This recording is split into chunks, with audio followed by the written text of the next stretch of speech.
Let's take 3 bows to the Buddha. Half bow first.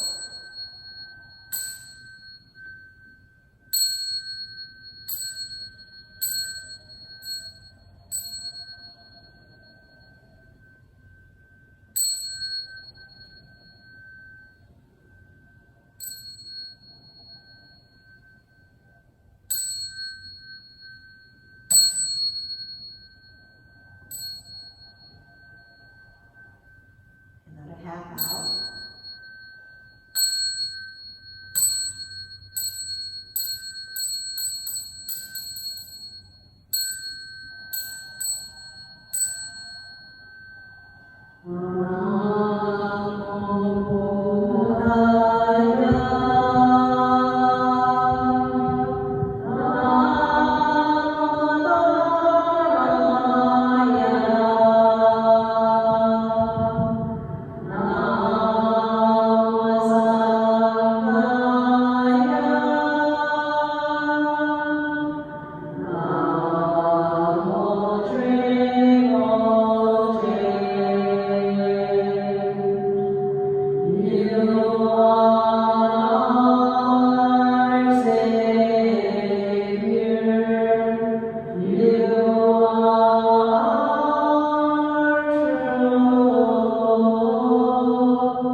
silent or sitting meditation.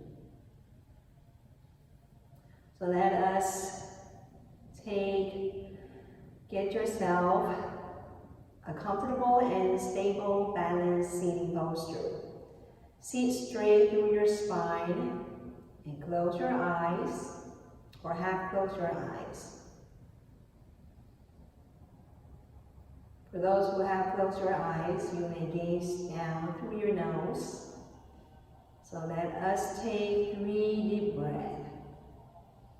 So fresh air in and breathe out all of your stress.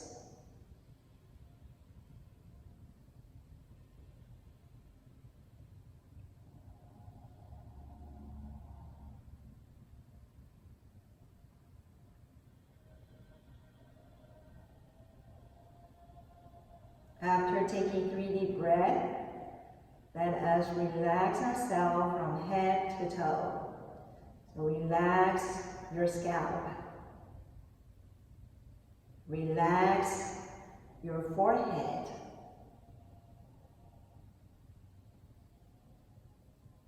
Relax your eyebrows.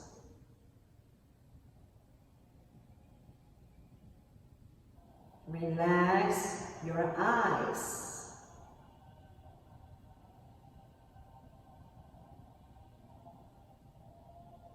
Relax your nose.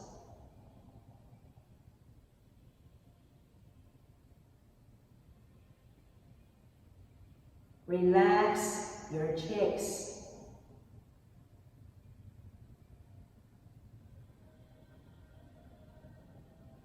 Relax your lips.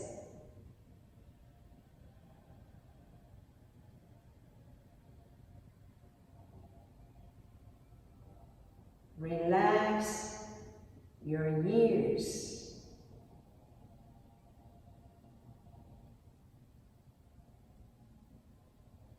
Relax your neck. Relax your shoulders.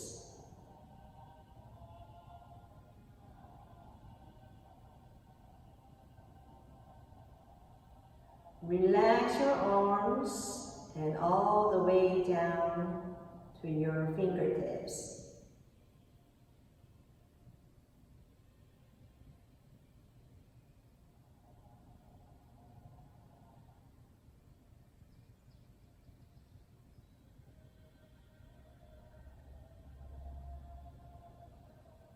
Relax your chest.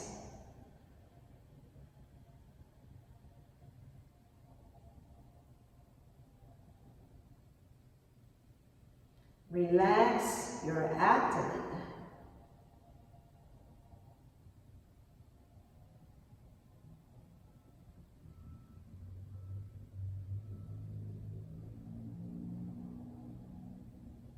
Relax your back.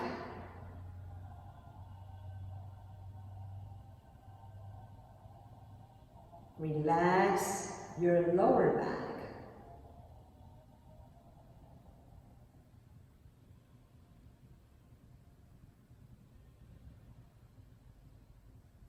Relax your legs and all the way down to your toes.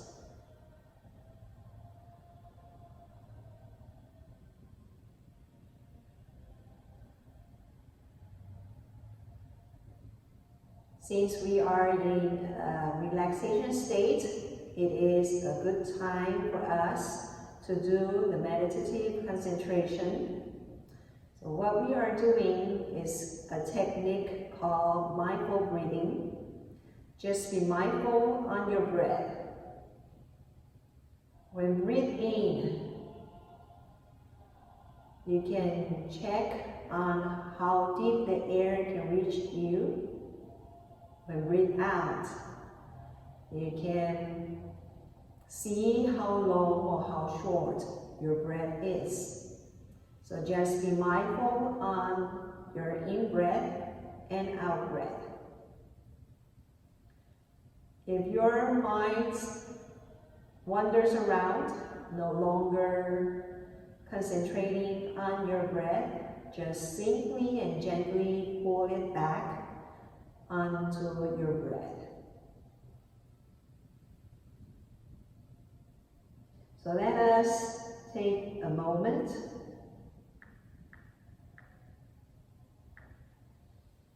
and let us be mindful.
Open your eyes and take 3 deep breaths. So fresh air in and breathe out all of your stress.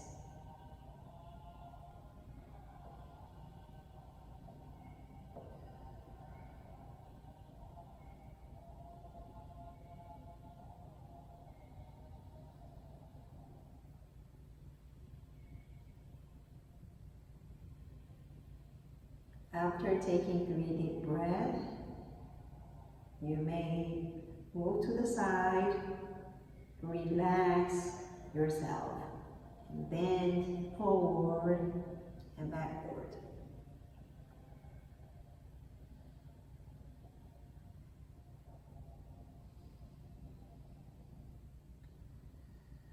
So let us join our palms.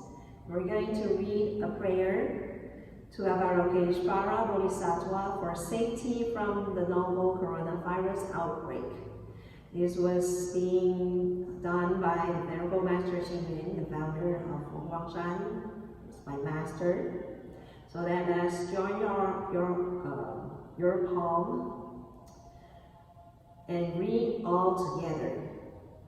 Oh, great, compassionate Avalokiteshvara Bodhisattva, as we are confronted by the novel coronavirus breakout, many are suffering from mistreatment, adversity, and fear. We pray to you for your compassion and blessings, so that we may have the courage and wisdom to confront the outbreak with calmness and fortitude, to face the illness with confidence and acceptance. O great, compassionate Avalokiteshvara Bodhisattva, as cities become sealed off and events are suspended, we are in dire not need of your spirit of alleviating suffering. Let us care and help one another and not be struck with a panic. Let us support and encourage one another to strengthen our faith. May the momentary isolations become retreats for self-introspection. May the monetary inconvenience become mindful practices of self-improvement. O great, compassionate Avalokiteshvara Bodhisattva, this is the moment when unity is most crucial. Let us trust in the government to resolve the crisis. Let us thank the medical professionals for treating the disease.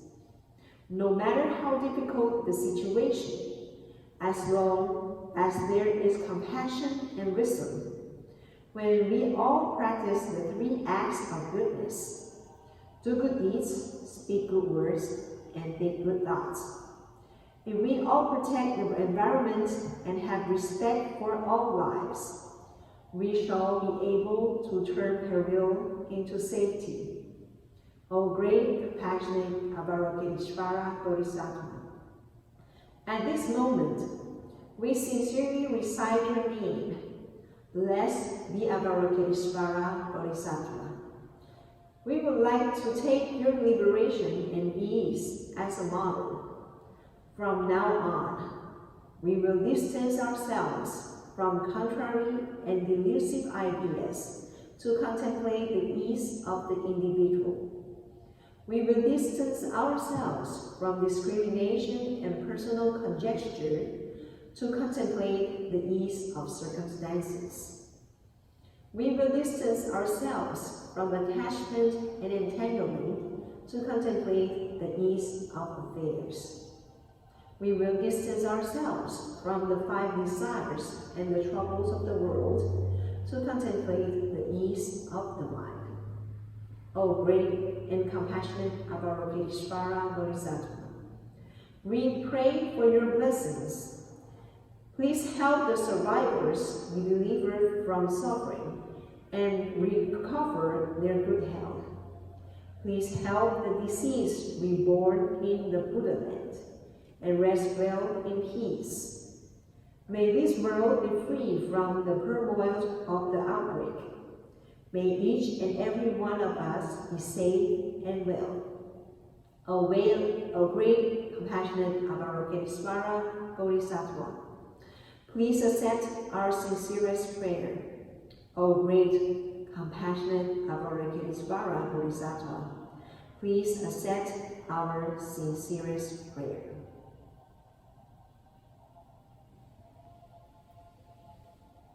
Let us stand up, face the Buddha.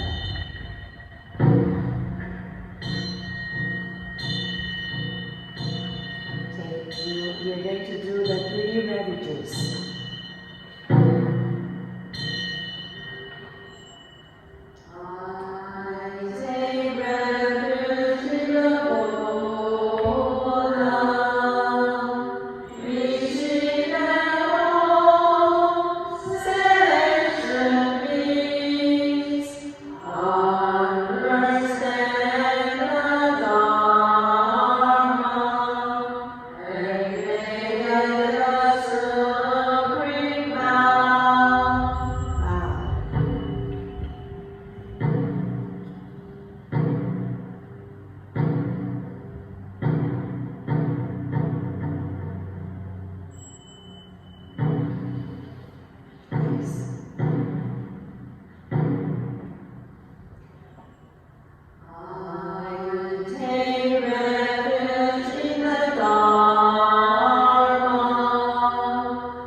Auspicious greetings to our friends around the world. This is Ziyue from Foguangshan Monastery in Taiwan. Thank you for joining this online session of Foguangshan English Dharma services. We hope that this talk finds you well and in good health. In the past few days, the number of coronavirus cases has skyrocketed. We've seen the government and health authorities order people to shelter in place. All across the world, public spaces such as schools, museums, and restaurants have been shut down to protect communities. People are now confined to their homes. When such changes jolt us out of our daily routines and into self-isolation, our natural reaction is to worry and panic. Shelter in place means to take shelter where you are currently located. It means for people to limit interactions in public spaces and to stay home. This way, the chances of spreading and catching the coronavirus decreases. However, while our homes can offer us physical safety, it doesn't shelter us from the uncertainty, resentment, or fear in our hearts. Though we may be physically in good health, the chaos from the news and social media still finds ways to sneak into our lives.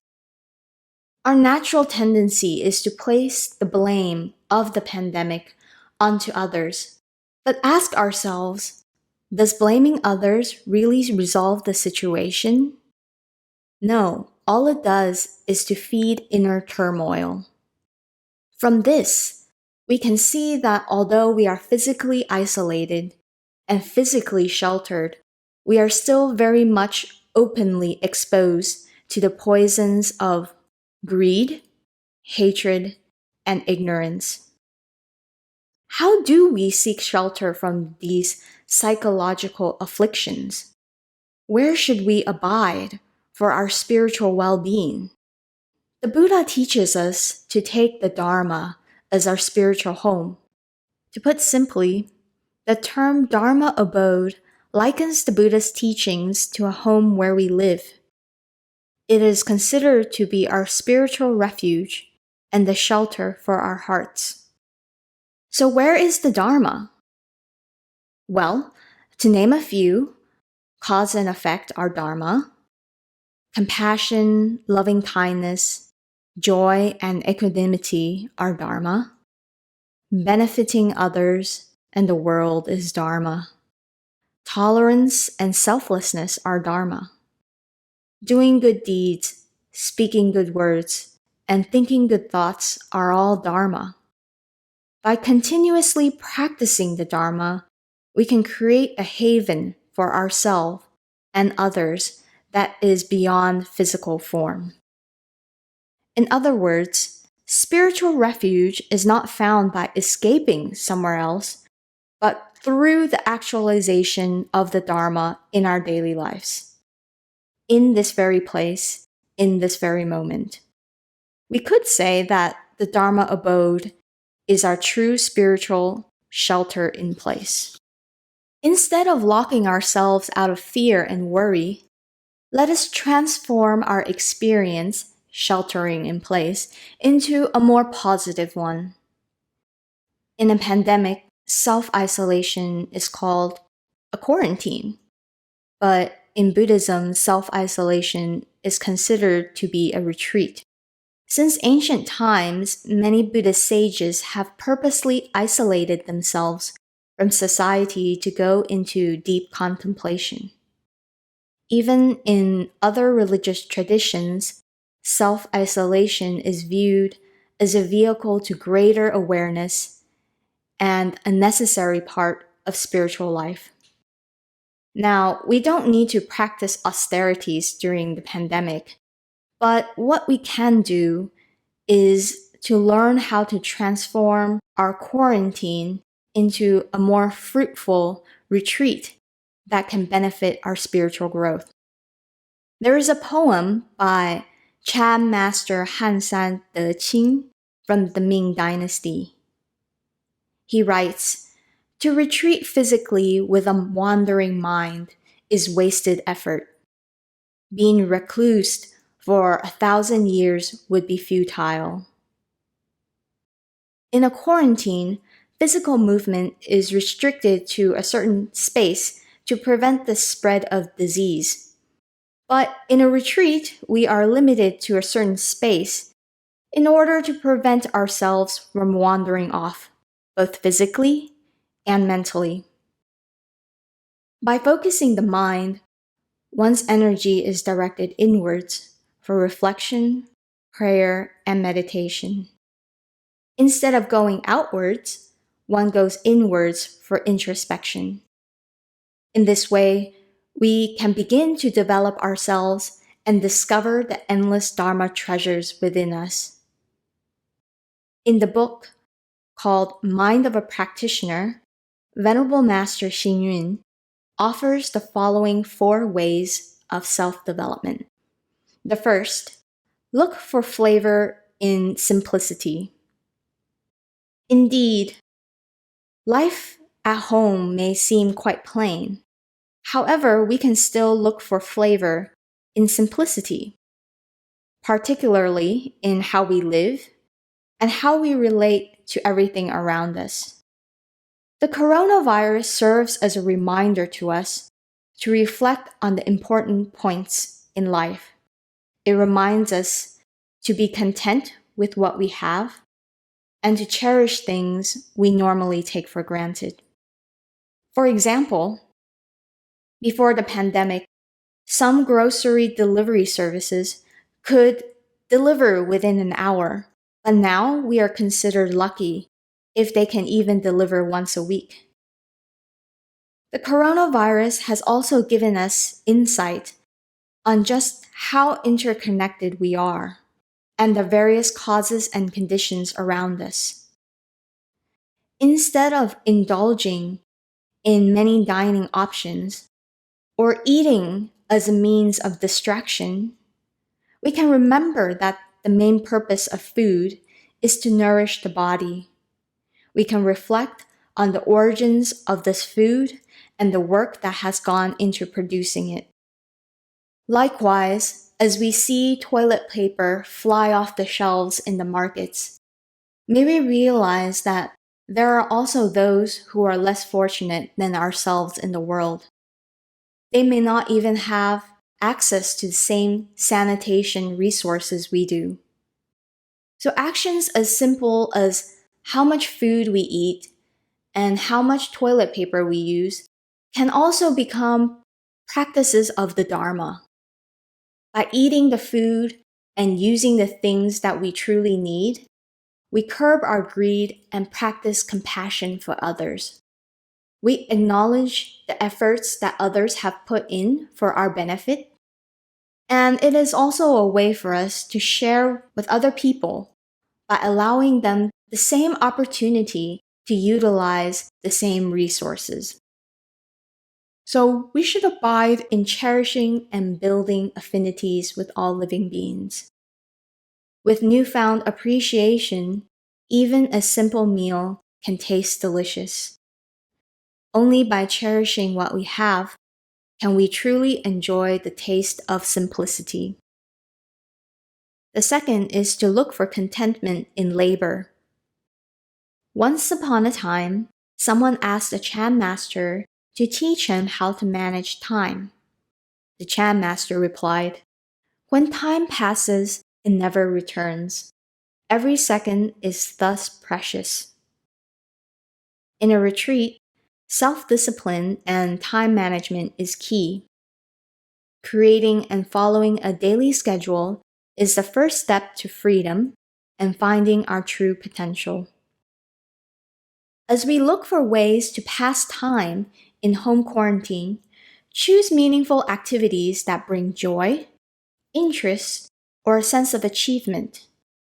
Allocate time for working at home, for picking up a new hobby, taking an online course, or learning new skills. Also try incorporating meditation, sutra calligraphy, or chanting the Buddha's name into your daily routine. In the words of Venerable Master Xing Yun, keeping busy is the best nourishment. Additionally, we can set times for waking up, taking our meals, and going to bed. Sleep allows our body and mind to settle down so that we can recharge and be energized for the next day. However, if we are lazy and indulge in sleeping, it is easy to become muddled without awareness.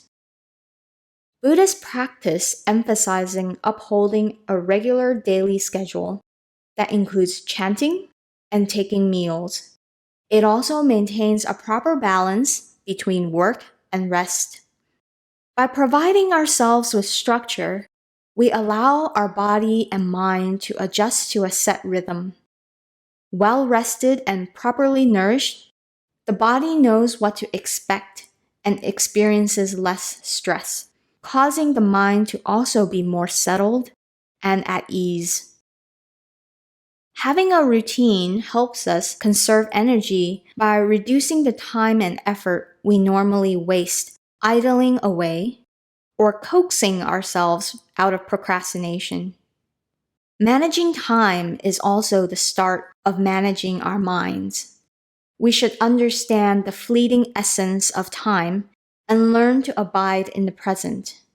We should be mindful of impermanence and diligently take each moment as part of our Dharma practice. As long as we treasure every second of our lives and seize every moment, we will be able to realize and experience the truth in the saying, living eternity in a moment.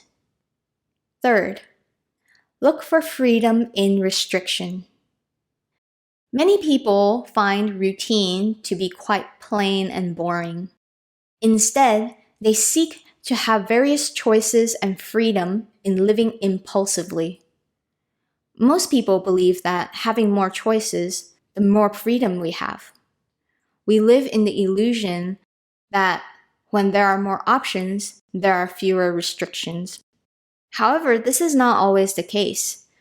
The more options we have, the more energy it takes to make decisions. We find ourselves asking, which outfit should I wear? What should I eat? Which movie should I watch? Which shampoo should I buy? When our energy and attention are spent trying to make these decisions, we are left with less energy and attention to truly live our lives. Ironically, choice can also be isolating. It traps us within our own illusory thinking instead of truly experiencing what life has to offer. Choice allows us the possibility of following our preferences, but it also is an extension of our own behavioral and mental patterns. Take the internet, for example. It has rapidly expanded the amount of information we have access to. It gives us more choice in what we want to read and watch. And even the way we browse the internet is tracked to give us information based on our online behavior. Everything we see online, such as the news and videos, can be based on our own preferences. We can select information that is relevant and interesting to us. But on the other hand, this filtering process can also lead us to selective exposure, leading us into an echo chamber. Our own beliefs are amplified by repetition inside the echo chamber that we have created by choice. We seek information that reinforces our pre-existing views, seeing the world through a so-called tunnel vision. This is also one of the reasons for increased social and political polarization and extremism in the world. When it comes to spiritual practice, restrictions can actually increase our awareness. For example, in meditation, we sit in one position and focus the mind on one object. There is no other choice. But yet, it forces us to acknowledge what we have normally ignored. With no other choice, we are left to face ourselves. We are pushed to learn how to relate to the complexities of life instead of living in our own bubbles. When we see things with clarity, we are free from our mental shackles. We are free to experience in its entirety instead of selectively. In this way, the coronavirus can be the catalyst for opening our eyes and finding great spiritual freedom, even in the confines of our homes. The fourth, look for true love in friendship. Confucius once said, "To be in the company of virtuous people is like being in a room full of flowers. Eventually, we grow unaware of their fragrances because we have become a part of them." He also says, "To be in the company of wicked people is like being in a salted fish shop. Eventually, we grow unaware of their stench because we have become a part of them." This quote by Confucius emphasizes the importance of the kind of friendships we have, as they play key roles in our spiritual development. The Buddha teaches us that there are 4 kinds of friends: friends who are like flowers, friends who are like scales, friends who are like mountains, and friends who are like the earth. The first type of friend, the friends who are like flowers, only cherish a person when they want something from them. When no longer of use to them, they would desert others. The second type of friend, friends who are like scales, are weighing each other constantly. They flatter people in good times, but look down upon others in times of troubles. So the first 2 types of friends, friends who are like flowers and friends who are like scales, are not considered to be right friends. Therefore, friends should be like the mountains and earth, as they will always be there to support one another. In this way, we can look for true love in friendship. What is true love? It is a love that is without selfishness. It is unconditional and selfless. It is loving kindness, compassion, joy, and equanimity. Therefore, especially in times of crisis, we should reach out to those who exhibit the qualities of selflessness and virtue. We should reach out to those who help nurture and develop us into better people. At the same time, we should reach out to others with compassion and friendship. We can show our support for others during this difficult time. We can bring hope and positivity to other people. We can illuminate the darkness and shed our light upon one another. We can also share our Dharma abode with others and guide them as spiritual friends. To recap, let us take this moment of isolation as a retreat and a spiritual awakening. Let us transform the physical abode into one of Dharma. Let us look for flavor in simplicity, contentment in labor, freedom in restriction, and true love in friendship. Let us conclude this Dharma talk by joining our palms and dedicating the merits from this session to our family, our friends, our society, and to all beings. Last but not least, thank you for joining us in this cultivation session. If you find this Dharma service helpful to your practice, please subscribe to the Foguangshan English Dharma Services YouTube channel and share it with your friends. See you next week, and may Buddha bless you and your family. Omitofo.